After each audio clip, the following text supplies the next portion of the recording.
talking to Abby Grossberg more than 2 weeks after the January 6th insurrection. Listen. Sidney Powell, she sends me stuff by mistake. There's an Abby in her office. There's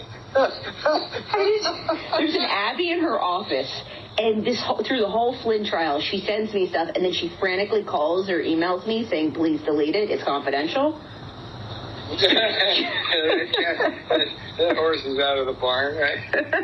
So she mistakenly sent me something on Signal on that phone. I'm like, I wonder what that is, but I'm not going to open it because I don't want it to be evidence. And then comes the call 2 minutes later. Please delete it. That wasn't intended for you. Well, you have no idea how much damage she did to our efforts. She really, I'm telling you, Abby, when the history was written on this, she was like the turning point in our inability to prove the case, because she was so far out there that people pulled back. We were on the verge of some breakthroughs in the state legislature level, and then that happened, and it was like Katie bar the door. It's like,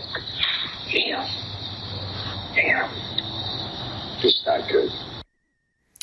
Now, interestingly, in a statement to MSNBC, when he learned we were going to play this tape, Peter Navarro didn't walk away from any of it. In fact, he doubled down on the statements he made about Sidney Powell, saying this, quote, Sidney Powell is basically the worst thing that ever happened to the election integrity issue. As always, I'm being candid with Abby Grossberg, just as I am being candid with the American people. This is a recording between former Fox News producer Abby Grossberg and Trump official Peter Navarro. Now, first of all, if you're Sidney Powell and you are sending confidential information to the wrong people on a consistent basis, that should probably be a red flag to everyone around you, especially a producer for a show that then goes on to book Sidney Powell. In other words, it's not only Powell who looks ridiculous here, although, trust me, she certainly looks ridiculous. It is Fox News for then putting that woman on air despite knowing what a colossal screw-up she actually is. Notice too how when Grossberg says that when she would receive messages from Powell, she didn't even want to open them because she already knew it would be evidence.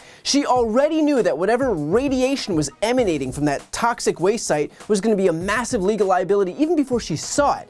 If the avalanche of evidence against Fox in the now settled Dominion trial wasn't already enough, this really is just the cherry on top. But then Peter Navarro says that Sidney Powell is why the Trump team wasn't able to prove their stolen election claims in court. And look, I don't think that anyone is denying that Powell assuredly did not help anything with her presence in these cases, but the notion that the outcome would have been any different without Sidney Powell just defies logic. Sidney Powell may not have helped, but let's be clear, they lost these post-election cases because they didn't have a case. The whole effort was based on absolutely nothing. It was wish-casting from the Trump team. It was them crying fraud without a shred of evidence of fraud. And that wouldn't have changed at all regardless of whether or not Sidney Powell was there embarrassing them on national TV. Also, I love how Peter Navarro was criticizing Sidney Powell like she's the only crazy person.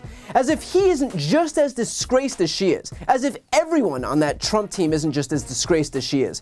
Sure, she's a clown and she's certainly easy to laugh at, but they are all clowns. They are all ridiculous and depraved and utterly and completely discredited. So before Peter Navarro goes throwing insults, he might want to take a long look in the mirror. And then, of course, when called out on the fact that this recording was exposed, Navarro says this. Sidney Powell is basically the worst thing that ever happened to the election integrity issue. As always, I'm being candid with Abby Grossberg, just as I am being candid with the American people.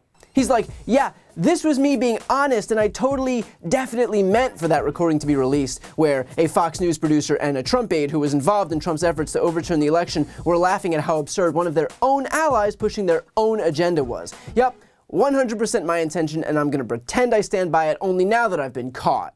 And what's most telling here is the same theme as what we found out from discovery in the Dominion lawsuit, that off camera, when these Fox hosts and these Republican operatives are discussing this stuff among themselves, they are fully aware of how ridiculous all of it is. They know that the conspiracy theories are bullshit, and they know that the people peddling them are clowns. But they also know, and have admitted, that their audience will believe whatever they serve them. And so that's exactly what they do, because no one has more contempt for conservative audiences than conservative media and conservative politicians. And further proving that point is the fact that Grossberg herself would ultimately file suit against Fox, where she had previously served as a senior producer for both Maria Bartiromo and Tucker Carlson, claiming that Fox lawyers bullied her into protecting the network and its on-air hosts amid its lawsuit with Dominion. She accuses Fox lawyers of deleting text messages from her phone that would have adversely impacted Fox in its litigation. Why? Because, again, they didn't want what they were acknowledging behind the scenes to become public, because it directly undermined what they were saying on air. I'm not sure how many more times we need to showcase this for Fox audiences to begin to understand that they are being lied to by the people who they trust most. And on this exact point, I spoke with former federal prosecutor Glenn Kirshner about exactly this issue on a recent episode of our YouTube-only legal series, The Legal Breakdown. A former Fox producer named Abby Grossberg, she claims that Fox pressured her to give false testimony. She's now claiming that Fox's lawyers deleted text messages from her phone. So A, is this provable? And B, if it is found to be true, what could happen to Fox's lawyers here? Yeah, it certainly feels like it should be provable, because there's one thing I learned in my years as a prosecutor, so often I would have the bad guys, my defendants, delete things from their phone, and the FBI or the Secret Service forensic division, which we often use to do our forensic work on phones and computers, they could almost always retrieve it. So you got the underlying evidence, which was typically bad for the person who was deleting it. Plus, you got the consciousness of guilt because they tried to delete it. It was kind of a win-win for prosecutors. And it looks like, Abby Grossberg has brought her own lawsuit against Fox, claiming at least two things. One, Fox lawyers and others at the network bullied her, pressured her, coerced her into making misrepresentations to try to protect Fox and the anchors. That is a pretty big deal. And then second, as you say, she has indicated, and this is part of her lawsuit, that at one point Fox lawyers took her phone and things were deleted. Relevant information that would have been damaging to Fox, that information was deleted. So this evidence is likely to make an appearance at the Dominion versus Fox trial, because she gave testimony when during the discovery phase. She sat for a deposition, and I believe Dominion intends to call her as a witness. You ask what could happen to the lawyers? Frankly, they could be referred to bar counsel, wherever it is they are licensed to practice law. They could be referred to their bar counsel. They could be investigated. They could be sanctioned. And, if they engaged in intentional misconduct, urging a witness to lie or deleting evidence so that it couldn't be used in a trial, that could very easily be a disbarable offense. Now, while the Dominion case is done and settled, just remember, Fox is still contending with another defamation lawsuit from Smartmatic, this time for $2.7 billion. Fox is also contending with a lawsuit from its own shareholders, who will have a strong case regarding the fact that Fox violated its fiduciary duty to its shareholders by allowing these conspiracy theorists and liars on their air. And of course, on the Trump side of things, a bunch of his lawyers are facing sanctions or disbarment, his candidates are losing in elections across the country, and he himself is facing indictment for these election lies in Georgia and at the Department of Justice. All of which is to say that we are finally starting to see some accountability here. So as we continue to witness this drip, drip, drip of these behind-the-scenes conversations, Republicans will inevitably try to spin it to their favor, but just remember, they knew the truth and they opted to lie anyway. And no amount of revisionist history is going to make them into anything other than the villains in all of this.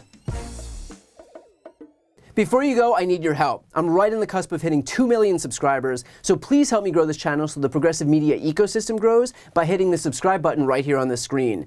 I also started a Spanish channel so we can finally start regaining some of that lost ground among Spanish speakers, so if you want to help support those efforts, you can hit that subscribe button. And finally, if you listen to podcasts and you want to support mine, you'll find a link to that on the screen as well. Thanks so much for watching.